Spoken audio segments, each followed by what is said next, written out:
Attention spoiler, ne reste pas si tu n'es pas à jour dans les chapitres de ce manga. Pour les autres, bon visionnage.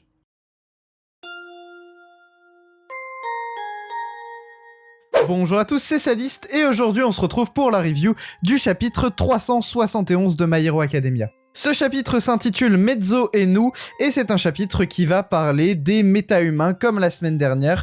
Du coup, on va revenir sur ce sujet-là, mais avant toute chose, si vous n'êtes toujours pas abonné à la chaîne YouTube, comme plus de 50% des personnes qui regardent les vidéos, je vous invite à le faire dès maintenant pour ne rater aucune future review de scan ou autre vidéo. Également, je vous invite à me follow sur TikTok parce que je poste 2 TikTok par semaine sur le thème de My Hero Academia et parfois d'autres mangas. Donc allez me follow là-bas pour ne rien rater. Parfois je les poste en short YouTube mais ça n'arrive pas tout le temps. Donc pour être sûr de ne rater aucun de mes TikTok, je vous invite vraiment à aller me suivre là-bas directement. Lien en description. Bref, sans plus tarder, générique.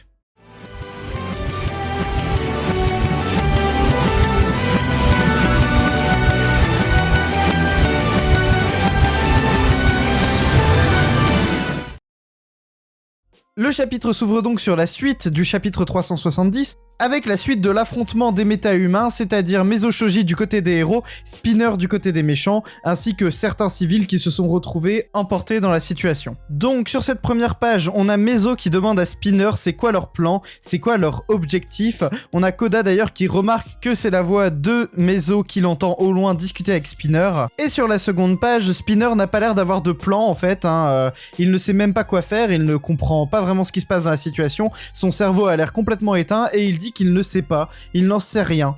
Alors bien sûr, la population se retrouve déboussolée parce que leur leader Spinner n'a aucune idée de ce qu'il faut faire, il n'a aucune directive à leur donner, et c'est là que le vilain du chapitre précédent va prendre la parole pour prendre un peu la place de Spinner et leur donner des espèces de raisons de se révolter. Il leur dit que c'est dans l'histoire que s'écrit le sang, et c'est terrible mais c'est inévitable, donc il faut aller sauver Black Mist. Et bien sûr, lui dans sa tête, il ne comprend pas pourquoi Spinner ne sait pas ce qu'il faut faire, et du coup il se dit que c'est vraiment un abruti et qu'il vaut mieux qu'il se taise. Shoji essaye d'expliquer à Spinner que tout ce qu'il va réussir à faire, c'est les ramener 30 ans en arrière, en essayant bien sûr de le raisonner dans le sens où c'est vrai que cette révolte risquerait de faire passer les gens qui sont hétéromorphes pour des sauvages qui se battent sans aucune raison, et donc ça les fait revenir en arrière et ça va créer une crainte des personnes hétéromorphes. Et c'est là qu'on apprend qu'en fait All for One avait donné 2 alters à Spinner.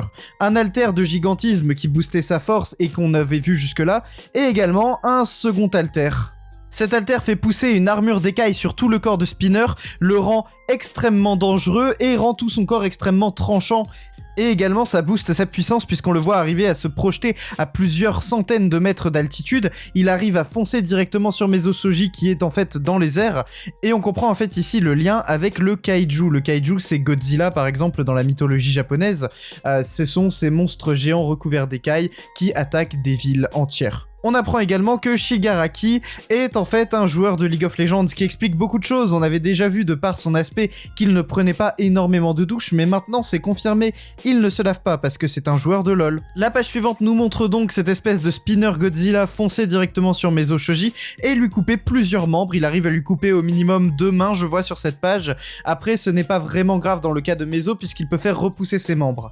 Alors bien sûr, Koda s'énerve par rapport à son ami qui se fait attaquer directement et essaye de se révolter. Le vilain profite de cette attaque de Spinner pour en rajouter une couche et diffamer au passage Mezzo Shoji. Bien sûr, Koda dit qu'il ne sait rien de Mezzo et qu'il ne devrait même pas se permettre. Et on arrive sur la page d'après sur un flashback de la jeunesse de Mezzo Shoji. On apprend que Mezzo Shoji a grandi en campagne, contrairement à Fumikage ou à Koda, ce qui fait qu'il a été fortement discriminé pour son apparence hétéromorphe. En effet, il était assez rare à l'époque d'avoir des personnes hétéromorphes dans des petits villages de campagne, ce qui fait que, étant une exception, comme il le dit, ses parents n'avaient pas un aspect particulièrement repoussant, mais lui étant une exception, il s'est fait maltraiter par les villageois. Il raconte également la raison pour laquelle il porte un masque. En effet, il a de nombreuses cicatrices au niveau du visage, au niveau de la bouche plus spécifiquement, étant donné qu'il s'est fait frapper par des civils à l'époque, et donc il voulait cacher ses cicatrices pour ne pas passer pour un héros vengeur. Il ne voulait pas montrer qu'il a souffert aux autres civils qu'il allait sauver par l'avenir, parce qu'il ne voulait pas passer pour un vengeur. On voit notamment que Mezzo a un bon souvenir de son enfance, ce qu'il qualifie comme étant son seul bon souvenir finalement, c'est quand, grâce à son alter, il a réussi à sauver une petite fille de la noyade. Sans cet alter, il n'aurait jamais pu la sauver, et ici c'est vraiment ce qui lui a permis de réussir à sauver une vie, c'est cet alter qu'il trouvait jusque-là monstrueux. C'est sûrement cet événement qui a permis aux yeux de Mezo Shoji lui-même de transformer cet alter qu'il n'aurait peut-être jamais souhaité avoir, puisque ça a rendu son physique disgracieux aux yeux des autres personnes de son village, à quelque chose de bénéfique pour la société, puisqu'il a quand même réussi, grâce à cet alter, à sauver une vie. On revient dans le présent, donc c'était les souvenirs de Koda sur la situation, et on peut voir d'ailleurs que la tête de Koda, son crâne en tout cas, commence à se séparer en plusieurs pics, au même moment où il admire Mezo Shoji se battre contre Spinner. Shoji explique que lui aussi a été persécuté par le passé, et que ce n'est pas du tout le bon moyen de faire passer leur message auprès de la société. Les différents alters que All for One a donné à Spinner finissent par enfoncer le clou, puisque jusque-là, Spinner était un membre de la Ligue des Vilains qui se posait le plus de questions sur la légitimité des actions de la Ligue des Vilains. Il se demandait à chaque fois si c'était la bonne méthode pour faire passer le message qu'il souhaite faire passer. Ici, Spinner ne se pose plus aucune question et dit qu'il en a rien à secouer et qu'il veut tout exploser. Alors bien sûr, sur la page suivante, Mezo Shoji donne un discours aux civils. Il leur explique que ce qu'ils ont fait pendant des siècles, les gens à les persécuter, ce n'est pas en leur retournant exactement la même faveur qu'ils vont réussir à s'en sortir de cette situation assez critique au niveau de comment les gens les perçoivent. Il leur dit donc: vos souffrances ne vous ont rien appris ou quoi? Bien sûr, il se fait couper la parole par le vilain qui depuis le début n'arrête pas de dire qu'il dit n'importe quoi et que de toute façon ils ont été persécutés